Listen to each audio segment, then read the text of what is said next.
Okay, here's the thing. Most people obviously want to make money as a coach and we want to do it as fast as possible, right? But the things that almost everybody tries are the wrong things to do.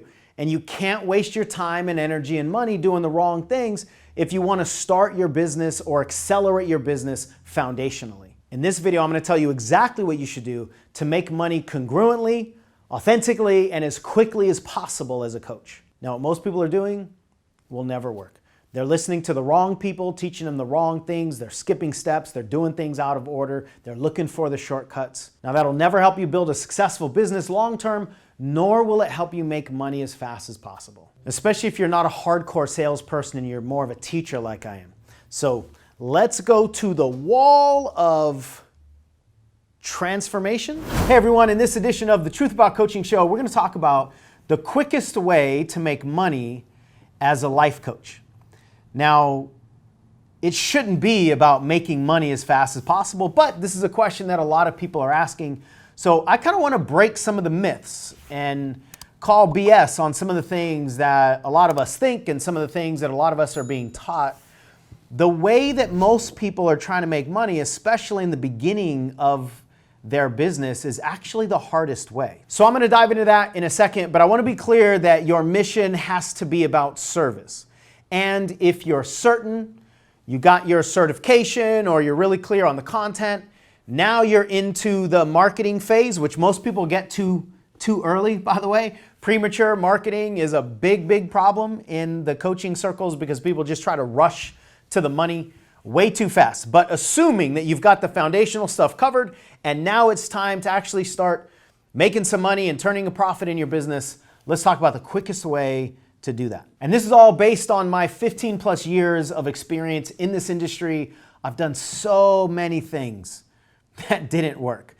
I've done so many things that did work, and I've watched so many people try, and I really pay attention to what causes success and what causes failure. So I'm really a reporter here letting you know what works for most people, especially people that are attracted to my message on any level.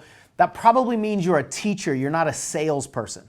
If you're a salesperson, then go the sales route, right? Build a boiler room and just crunch sales. If you're a teacher, go the teacher route. Build a classroom and teach and teach and teach and teach. That's what has worked for me. That's more aligned with my personality, with my philosophy. I am highly introverted. I don't have a bunch of confidence in my sales abilities, nor do I enjoy sales. So if any of that resonates with you, then let me share with you the path that I have been following for a long time, and I absolutely suggest you follow too.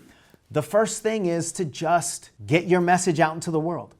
Just help as many people as you possibly can for free. Do blog articles if you're a writer, do YouTube videos if you want to go that route, get on podcast shows as a guest, start your own podcast. You've got to get content out into the world.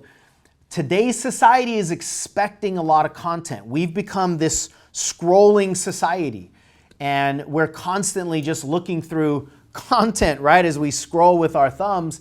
And if we ask a question on Google, what we get is a bunch of videos or blog articles or something with content, information to answer our questions. So you want to have your information out there on the menu. Now, one thing you have to understand when it comes to content is that there are no platforms that are novel anymore.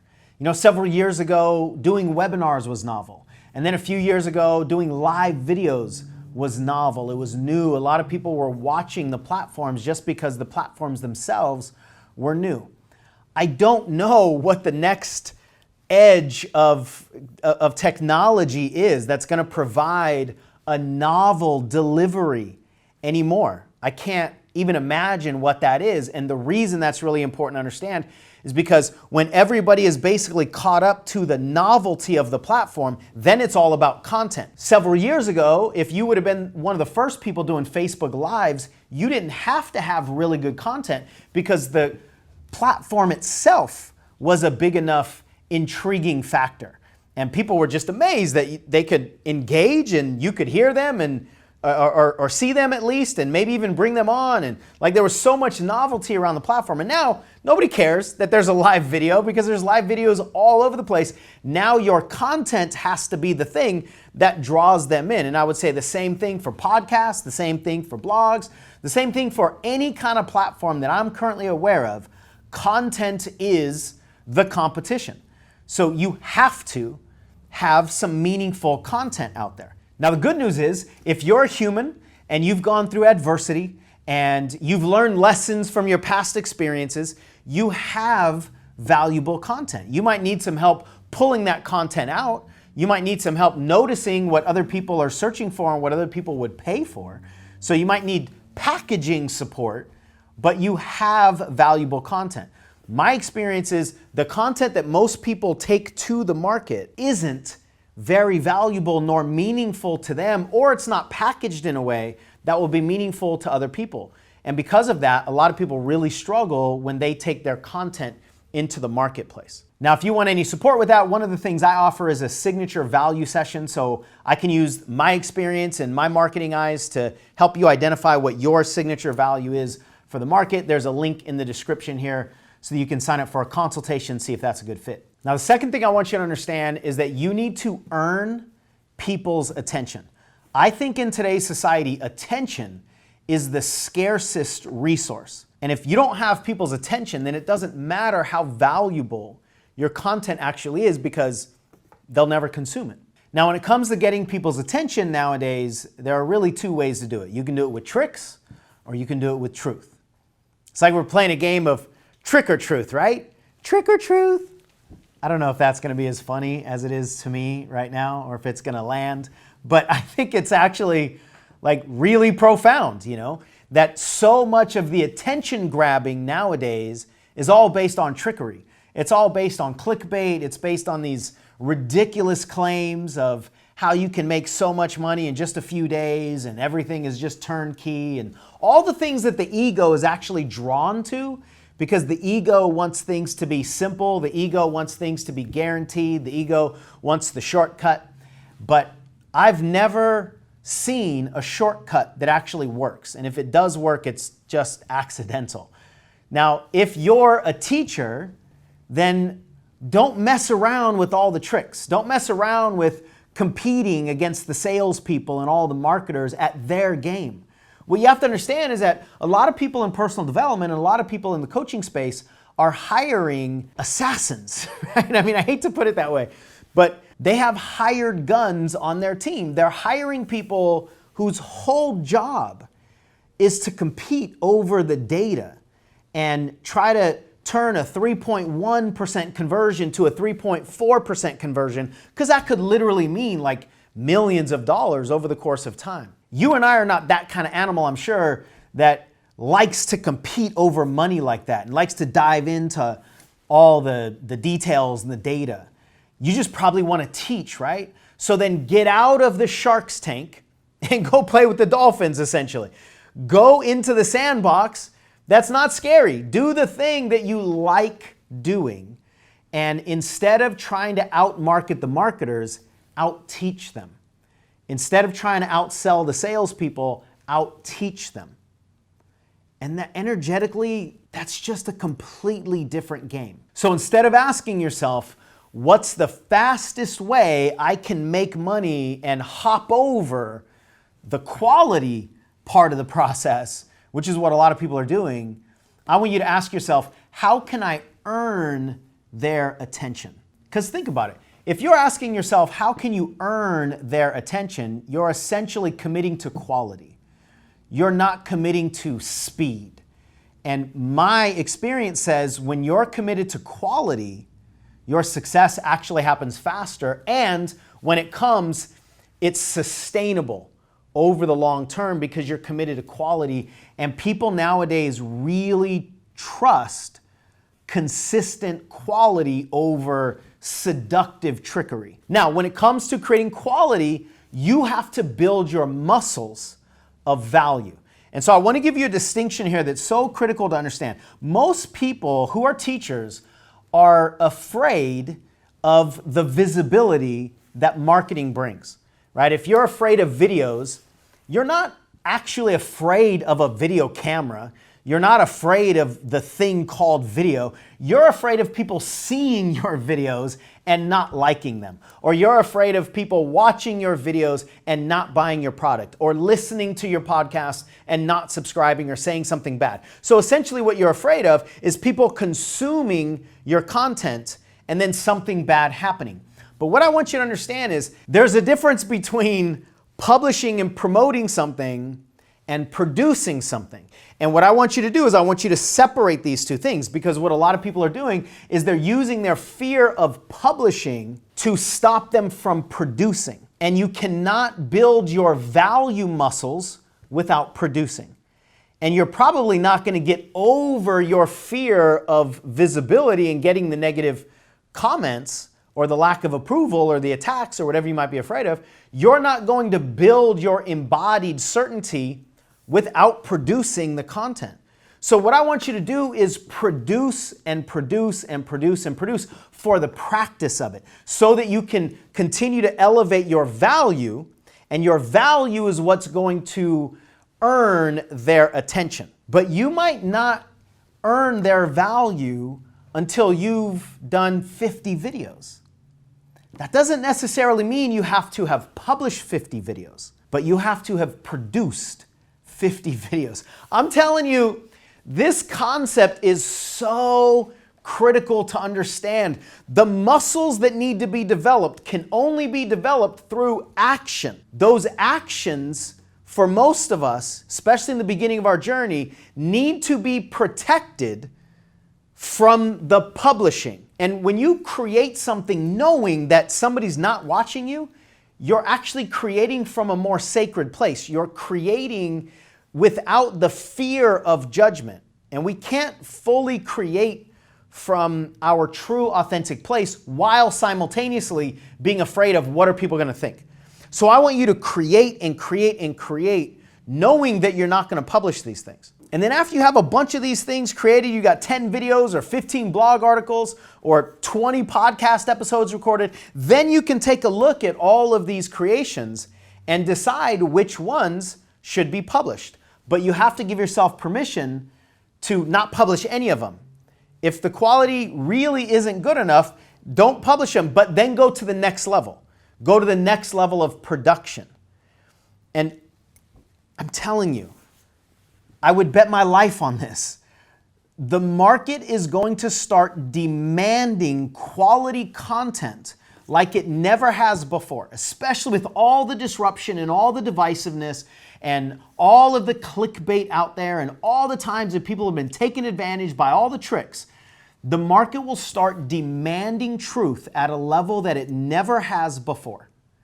And I don't want you to start building your production muscles when the market will no longer accept the trickery. I want you to have them built, meaning I want you to start now. No matter where you are, you have enough knowledge to do a video. You have enough knowledge to create a piece of content that's going to help somebody. And the more that you're focused on helping somebody take the next step in their life versus getting $1 out of their wallet, your creation will be more pure. Your creation will be more authentic, and your creation will be more truthful. And then later on, that creation will be more valuable in dollars and cents, I promise you. But now here's the thing. Once you have these creations, you might really want to publish them. You might really want to promote them, especially if you share them with maybe small groups of people that are also coaches or also speakers, and you guys are just helping each other develop your muscles. You might get some really, really good feedback. And my experience is, if you have that embodied certainty around what you created, there's a much bigger likelihood that you'll actually share it with the world. Now, the third piece here is you got to move from selling expectations, which are based on theory, to offering experiences, which will give people certainty. So what so many people have been doing in online marketing for as long as it's existed is selling people expectations, which basically sounds like this. If you buy my thing, you'll get this result, but you have to pay first. So you have to pay to open the door, and then hopefully once you come through the door, your expectation will be met. The reason that so many people have been disappointed by that is if my main intention is to get money from you so that you'll enter the door, as soon as I have your money, I'm not as committed to delivering what I promised. And if my main goal is to get you to say yes and pay the money, then a lot of times I'll say whatever I need to say on the front porch to get you through the door. So a lot of salespeople aren't really good teachers. They're not really good at delivering their promises. I'm not saying all of them, but a lot of them. And that's what has caused so many people to be suspicious of expectations. It's like, yeah, I've heard that before. I bought into that idea before, to the point where disappointment is almost just part of the normal process. So what we need to do as teachers is stop trying to compete at selling expectations. But a lot of the salespeople are going to say, that's your deficit. You need to learn how to sell like we sell. And I want you to recognize, if you're not like them and that's not your game, then that's the last thing you should be learning. You don't need to learn a way to be different than who you are. You need to learn how to enhance your natural skills. And most of you are not like that, especially if you're still watching this video. Otherwise, I'm sure I would have pissed you off a long time ago. If you're a teacher, I want you to enhance your natural, authentic, unique teaching skills. And when you have that value, when you've earned people's attention, what I want you to do is give them experiences. Say, listen, this is what I know works. And this could be a free download. It could be an audio. It could be a video. It could be a book. It could be something that you put in their hand and you have certainty in the experience of this content. Now, where do you get that certainty? You get the certainty from your own experiences with the content. And if you believe that this is actually going to change people's lives, then give it to them. Give it away to them for free. Because when they consume it and then they have an experience that they cannot deny, and it's a positive experience, then of course they're going to want more. And this is such a fundamental shift from selling expectations, which are not easy because you're selling theory. You're essentially convincing people if you buy this thing, you'll experience that, versus selling more of an experience. Now it's just like, here's the thing. Did you consume it? And did you like it? And do you want more of that? Because there's more where that came from. Now people are saying, did I have a shift? Instead of, if I buy this thing, will I be disappointed again? And the mind will come up with all kinds of reasons not to purchase something that might lead to more disappointment. But your body is speaking. But if their body cannot deny the shift that they've just had, now we've moved from this theoretical realm of the intellect versus to the embodied realm of experience. And if the experience is positive, of course they're going to want more. So my advice to all of you teachers out there, get good at delivering valuable experiences to people and then just simply invite them to continue the journey with you. It doesn't have to be any more difficult than that. But when teachers learn how to sell, the incongruence between those two energies is one of the main reasons why a lot of coaches never make it. Is because they're essentially trying to learn how to be a not version of themselves. They're trying to learn something that's not authentic to them. So I don't want to teach you sales skills. I want to enhance your teaching skills. Now, from a strategy standpoint, what most people are doing is they're trying to build all of these online funnels because it seems like that's the easiest way to go. Let's do a Facebook ad or do a lot of social media work and then bring people into the funnel and then deliver the thing and then have a bunch of emails following up and then send them to a sales page. And it might seem like that's easy. And many of you might be familiar with that because you've gotten on so many people's email list and you're following what they're doing. But for teachers, that's actually not the easiest way to get clients. The easiest way to get clients is in your classroom. Give people an experience of you. Again, assuming that you have certainty and you've built all those value muscles, then give people the experience of that value. Now, for most people, this is not online. Even though it seems like that's the easiest thing to do, Whatever's easy for you to do is easy for them to ignore. So when you throw your stuff out there in the social media realm where people are just scrolling mindlessly, it's really difficult to get their attention. But if you have somebody on the phone and you're talking to them about the challenges that you can help them with in their life, you have their full attention. And it's actually a lot easier to get people on the phone with you than it is to get their attention in the crazy space of social media. The best thing to do for teachers is keep putting out quality content, share quotes, share your philosophies, share as much of your personal life as you feel comfortable sharing, and invite people into the engagement. And if you don't make all of your content just about your business, it's actually a lot more attractive to people. And while you have all this engagement happening, just invite people into one-on-one conversations. You can tell them to send you a direct message. You can tell them to email you. If you have a business line that you want to share, just tell them to give you a call. The more invitations you put out there based on real quality content, the higher the likelihood that they'll actually reach out to you, obviously. The other thing you can do is just share that you want to give free coaching sessions away. And the more specific you can be, like relationship coaching or financial coaching, although some people might be a little concerned or nervous about sharing financial information, but if that's your thing, offer it. Raising people's confidence, helping them get rid of whatever fears that you may specialize in. The more specific you can be, the more likelihood people will be attracted to that conversation.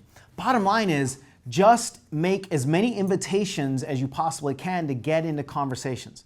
And then once you have them on the line, follow my consultation guide. If you're a little bit unsure about what to say, there's a link in the description. I'll post a card up here.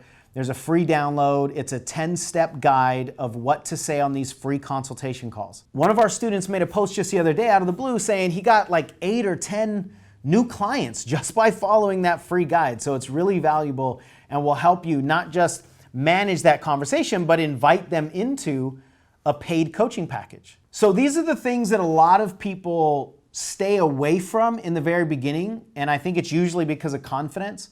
You know, we think that we got to build our confidence online and do all this, marketing things, and it's actually the exact opposite for most of us.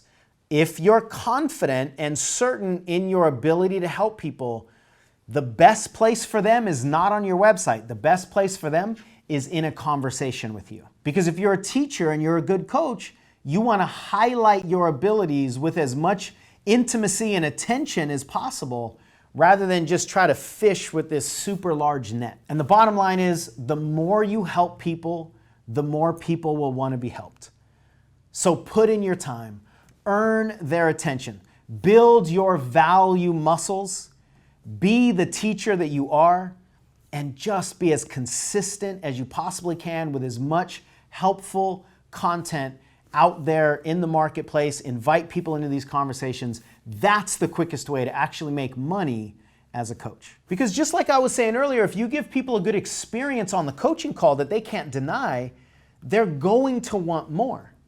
And then it's just an invitation into whatever paid coaching package that you have. And the closer you are to the beginning of your journey, which means you probably have less certainty in your ability to deliver on paid coaching packages, the more flexibility I suggest you have with your prices. Don't get caught up in this ego war of what you deserve to get paid or what other coaches are charging. Just get paid.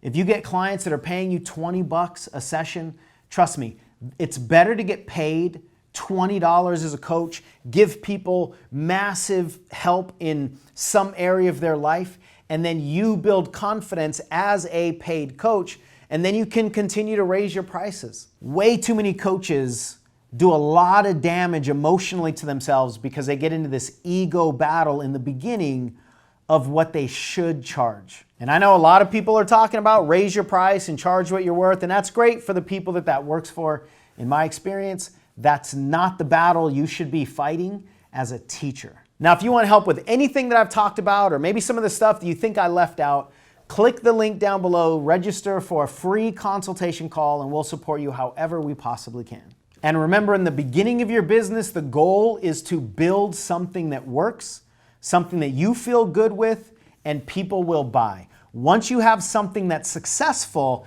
now we can start scaling into a lot of those automated systems that so many people think is the first step in building a coaching business. And if you've tried a lot of that stuff before and you've just run into your own resistance or your own fears, you're not alone. Most people are way out of their comfort zone and out of alignment when they try to play the sales game before they have certainty in the product that they're actually delivering. Now, one of the things that's really critical as you're building those value muscles and earning people's attention is to know who you're teaching. Know who you're wanting to attract with your content. I call that person your seeker. It's your ideal client, the person that's seeking the information that you already have, and this is one of the biggest obstacles, especially for new coaches. Now, if you want help identifying and attracting your seeker, you can watch that video up there or click the link in the description and you can watch the entire first content module of my Foundations of Marketing for Coaches program. It's a deep, deep dive in identifying and attracting your ideal client, as well as how to choose what market to go after first if you have several ideas. Now, if you like this video, check out that video where I share a lot of the details of my personal journey in becoming a successful life coach. No, this vision was in 6 months, I want to make $100,000, right? I was caught up in the six-figure dream. Everybody's talking about six figures.